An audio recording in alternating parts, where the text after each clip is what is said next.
There is a number locked inside your nervous system, and every time your income gets close to exceeding it, your brain pulls the emergency brake. Not metaphorically, physiologically. The same system that keeps your heart beating and your lungs breathing is quietly, ruthlessly capping what you are allowed to earn. And the terrifying part is, you have been calling it bad luck.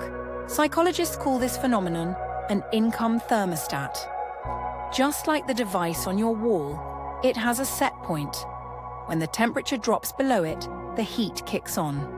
When it climbs above it, everything shuts off. Your nervous system does the exact same thing with money. It was programmed, mostly before you turned 10 years old, by watching how the adults around you handled financial stress, abundance, and shame. Here is what makes this so hard to see. The sabotage almost never looks like sabotage. It looks like a client who suddenly ghosts you right after you raise your rates. It looks like an unexpected car repair that wipes out the savings you just built. It looks like a creative block that arrives the moment a big opportunity lands. Your conscious mind calls these coincidences. Your nervous system is executing a program.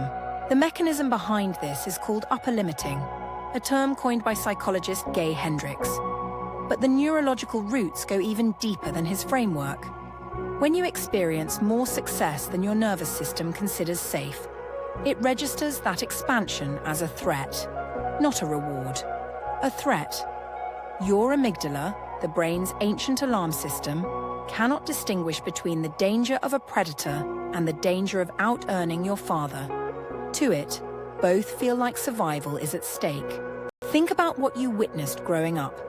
If money was scarce, your nervous system learned that financial struggle is normal, and therefore safe.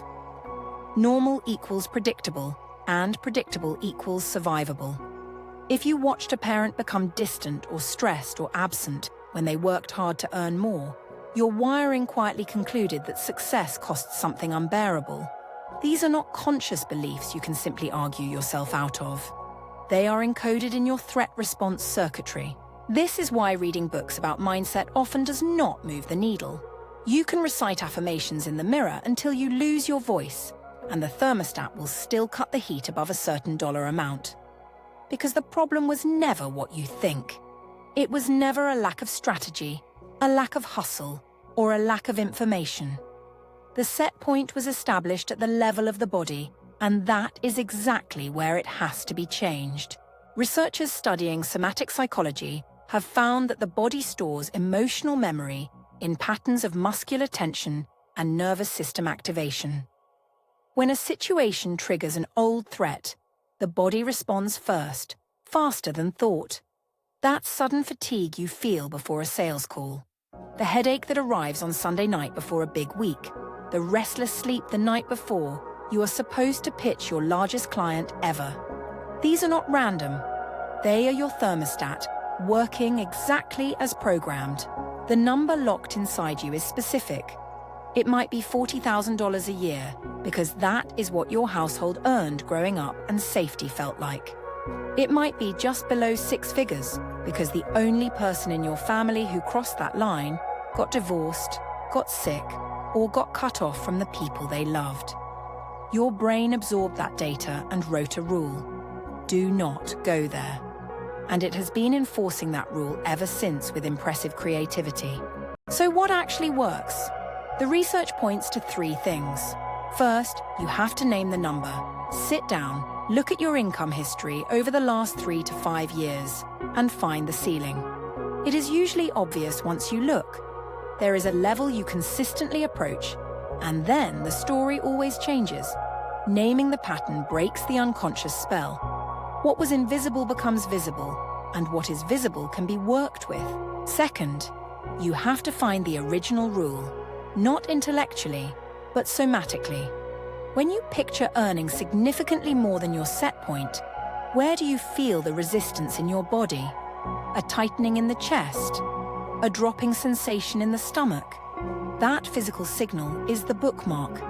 It marks the memory your nervous system is protecting. Therapies like EMDR, somatic experiencing, and internal family systems have demonstrated measurable results in updating these deep-coded patterns where affirmations cannot reach. Third, and this is the part most productivity advice completely misses, you have to build evidence of safety at the new level. Your nervous system is not irrational. It is conservative. It needs proof that abundance does not cost you what you fear it will cost you. That means deliberately, repeatedly exposing yourself to slightly higher income levels and tracking the fact that the catastrophe did not follow. You are literally rewriting the threat assessment through accumulated experience. This is a slow process, and that slowness is the point. The nervous system does not update through epiphanies. It updates through repetition and safety. Each month you earn above your old set point without your relationships collapsing, without losing yourself, without becoming the cautionary tale your childhood handed you. Your brain quietly revises the rule. The ceiling becomes a floor, and then you do it again. You are not failing because you are lazy or broken or not trying hard enough.